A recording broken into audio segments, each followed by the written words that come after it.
اگر پوری دنیا کے انسان اور جن سب جمع ہو جائے اور ایک دوسرے کی مدد کرے کہ اس قرآن جیسی ایک صورت یا آیت بنا لے تو وہ ہرگز ایسا نہیں کر سکتے۔ قرآن میں جو باتیں آج سے 1400 سال پہلے بیان کی گئی ہیں، سائنس آج ان چیزوں سے پردہ اٹھا رہی ہے۔ اس زمانے میں قرآن کا ان باتوں کا بیان کرنا اس بات کا ثبوت ہے کہ قرآن کسی انسان کا کلام نہیں بلکہ اللہ کا کلام ہے۔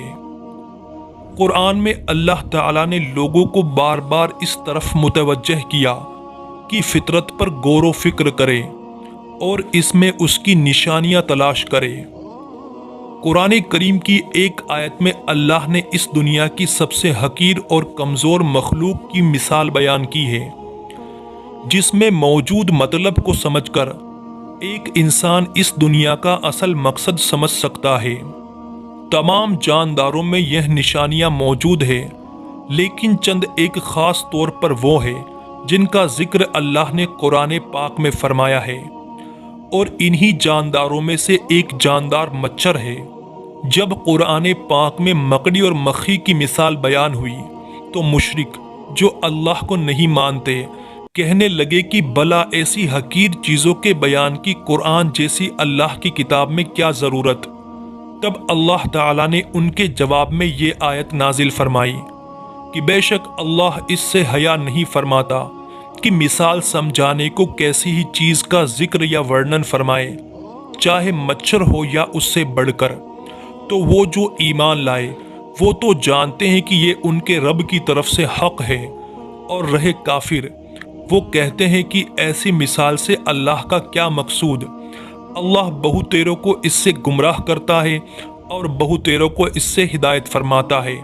اور اس سے انہیں گمراہ کرتا ہے جو بے حکم ہیں۔ مچھر بے شک ایک معمولی اور غیر اہم سا جاندار ہے، مگر اس پر غور و فکر کیا جائے تو اس میں بھی اللہ کی بہت ساری نشانیاں دیکھنے کو ملتی ہے۔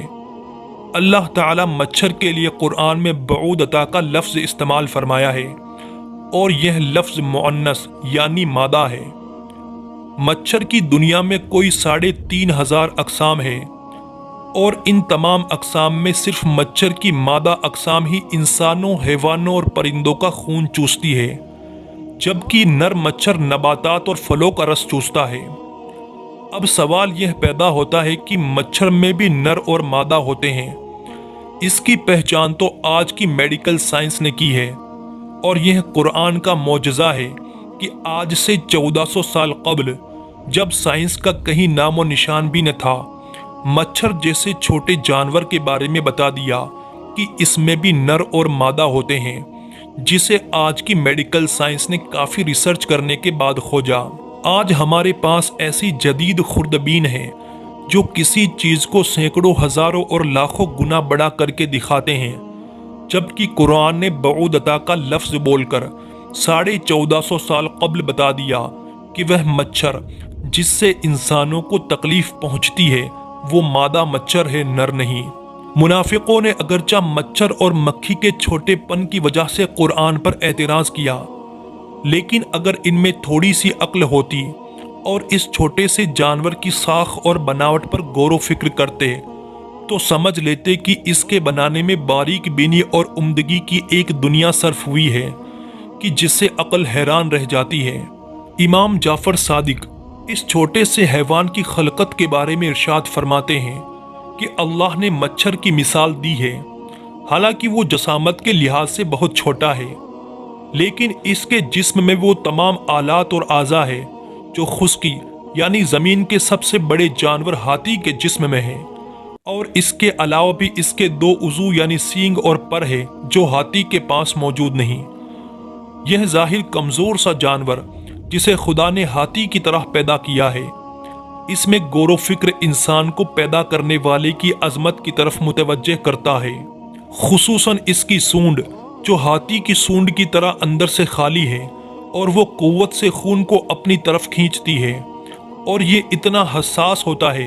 کہ صرف کسی چیز کے اٹھنے سے خطرہ محسوس کر لیتا ہے اور بڑی تیزی سے اپنے آپ کو خطرے کی جگہ سے دور لے جاتا ہے۔ اور تعجب کی بات یہ ہے کہ انتہائی کمزور ہونے کے باوجود بڑے سے بڑے جانور کو عاجز کر دیتا ہے، اور اللہ نے اس چھوٹے سے مچھر سے بڑے بڑے کام لیے ہیں۔ اور وہ مچھر ہی تھا، بلکہ وہ لنگڑا مچھر جس سے وقت کے بادشاہ نمرود کو اللہ نے ہلاک کر دیا، اور وہ ناک سے ہو کر نمرود کے دماغ میں جا پہنچا اور اس کا دماغ کھانے لگا۔ جب جب اس کے سر پر جوتے پڑتے تو اسے آرام ملتا۔ ایک دن درباریوں نے اس کے سر پر زور سے مارا تو نمرود کے سر کے 2 ٹکڑے ہو گئے اور وہ وہیں ہلاک ہو گیا۔ حضرت علی رضی اللہ تعالی عنہ نے فرمایا، اگر دنیا جہاں کے سب زندہ مخلوقات جمع ہو جائے اور باہم مل کر کوشش کرے کہ ایک مچھر بنا لے تو وہ ہرگز ایسا نہیں کر سکیں گے، بلکہ اس جاندار کی خلقت کے اسرار پر ان کی عقلیں دنگ رہ جائے گی اور وہ تھک کر اپنے انجام کو پہنچ جائیں گے۔ آج میڈیکل سائنس نے مچھر کی 3500 کے لگ بھگ اقسام کی کھوج کی ہے، لیکن یہ تعداد یقینی نہیں۔ اب ان کی کل اقسام کتنی ہیں یہ صرف ایک اللہ ہی کو علم ہے۔ میری طرح آپ میں سے بھی بہت سے دوستوں کے ذہنوں میں یہ خیال آیا ہوگا کہ آخر اس مثال کا مطلب کیا ہے، لیکن جب آپ ایک مچھر کی آنکھ کو دیکھیں تو آپ کا دماغ حیران رہ جائے گا کہ مچھر کی ایک آنکھ کے اندر بھی کئی اور آنکھیں ہیں،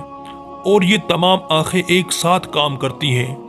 جب آپ اس کے بارے میں جان لوگے تب آپ کے ذہن میں یہ آیت کریمہ آئے گی۔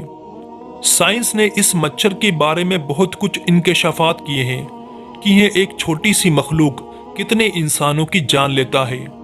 مچھر کی 100 آنکھیں ہیں جو سب کے سب اس کے سر میں ہیں۔ ایک مچھر کے 48 دانت ہیں، اس کے 3 دل ہیں اور وہ تینوں مختلف قسم کے ہیں۔ مچھر کے سونڈ میں 6 چھریاں ہیں اور ہر چھری کا اپنا کام ہے۔ مچھر کے دونوں طرف 3/3 پر ہے۔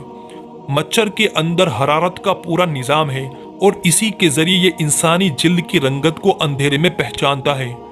مچھر کی سوئی میں نشا کرنے کا نظام ہے جس سے کاٹتے وقت انسان کو محسوس نہیں ہوتا اور کاٹی ہوئی جگہ خون چوسنے کی وجہ سے سوج جاتی ہے۔ ایک مچھر کے اندر خون کو پہچاننے کا بھی نظام ہے، اس لیے وہ ہر خون نہیں چوستا۔ اس بارے میں سائنس کی سب سے حیران کن تحقیق میں یہ بات سامنے آئی ہے کہ ایک مچھر کے اوپر اس کے پر ہوتے ہیں جو اس سے بھی ہلکے ہوتے ہیں، اور مچھر کے پر کے اوپر ایک مائکروسکوپک پیراسائٹ ہوتا ہے، ایک جاندار جو مچھر سے بھی حقیر چیز ہے، جو تمہیں اپنی آنکھ سے نظر بھی نہیں آتا۔ اللہ تعالیٰ کو تو تمہارے اعمال اور غلط کاموں کی مثال دینے کے لیے ایسی چیزوں کو سامنے لانے میں کوئی مشکل نہیں، اور یہی وہ چیز ہے جس کے بارے میں اللہ تعالیٰ نے سورہ البقرہ کی آیت نمبر 26 میں مچھر کی مثال دینے کے بعد فرمایا کہ بے شک اللہ اس بات سے حیا نہیں فرماتا کہ مثال سمجھانے کو کیسی ہی چیز کا ذکر یا ورنن فرمائے، چاہے مچھر ہو یا اس سے بڑھ کر۔